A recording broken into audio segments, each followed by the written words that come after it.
Hi everyone, welcome back. Today we're going to talk about some suitcase deadlifts, single leg hip thrusts, and max height squat jump. For the suitcase deadlift, I want you to have something relatively heavy. So if you don't have a heavy kettlebell or a dumbbell, you could always fill a backpack or a duffel bag with some books, some water, even the hand weights that you might have, and you can make that one object pretty heavy, right? So I have a backpack here, I put some water in there, I put some hand weights in there, so it's pretty heavy, and I'm going to use that for my suitcase deadlift. So you're going to want to hold it to where you could get a decent range of motion. So I'm going to shorten these straps. All right. And the suitcase deadlift is going to be one-sided. Anytime you're doing one side, you're going to fight that anti-rotation. So try to set yourself everything square, even, and while you lift it, you don't want to let that weight turn you or overcompensate and turn the other way and lift it that way. You want to keep everything square, and you're going to challenge your body to hold that position while you're lifting that weight. Because you're holding one side, you're going to want a little bit more narrow stance than your normal deadlift stance. If you're to hold a kettlebell, dumbbell, same thing, you're going to want that narrow stance. If the object is odd, you might need to even go narrower. Okay, so I have my weight right next to me.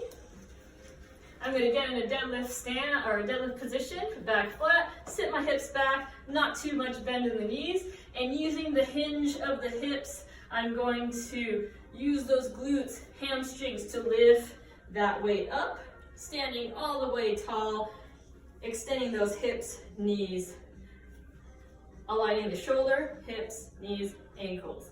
All right, we're gonna control it down, touch that ground, and then we're gonna come back up. At no point do I want that weight to bring me to the side, and I also don't want to overcompensate and lean to one side. I'm trying to fight that evenness, keeping everything locked in as I go through that deadlift. Okay, so for the single leg hip thrust, you're going to want a chair, a bench, a couch, something that you could support your upper body on.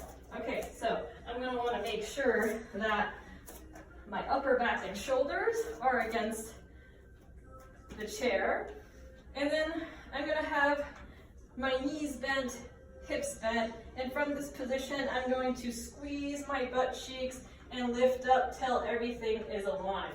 This is a single leg, so again you're going to want that narrow stance.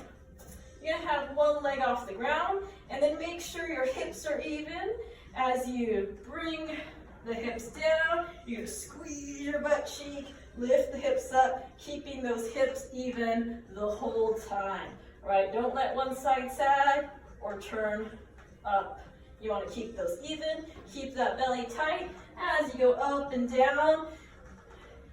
And as we've been doing throughout the week, you're going to plant that foot into the ground, make sure that big toe's on the ground, you're gripping the ground, holding that tight position with your foot, connecting it through your whole posterior chain as you go up and down.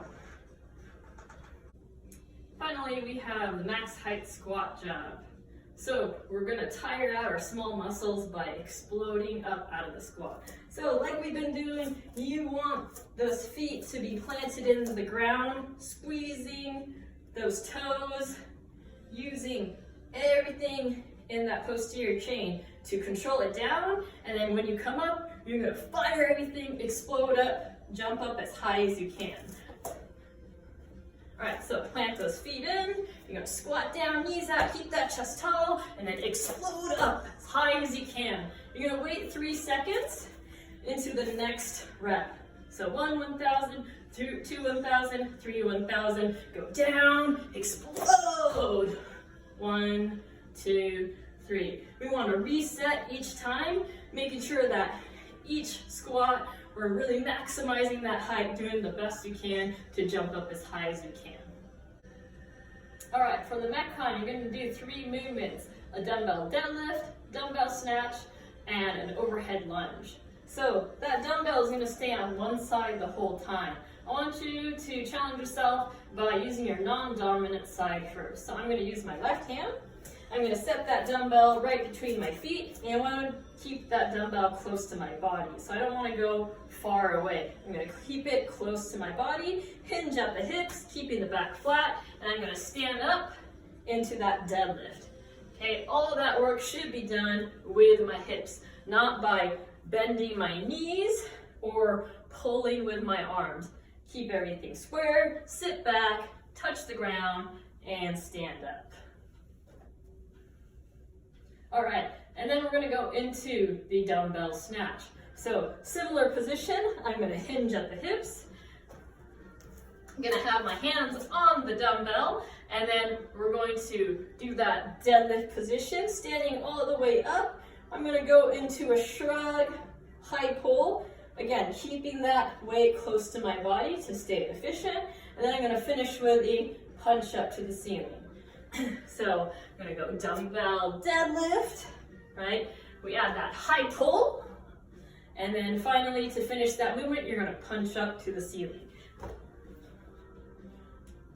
This movement should be explosive and quick. It should not be a slow movement, and it shouldn't take much muscling to get that weight up. The faster you go, the easier that weight is going to come up. If you go slow, you're really going to have to use a lot of effort in your muscles to get that dumbbell up. All right, so one motion, make it quick.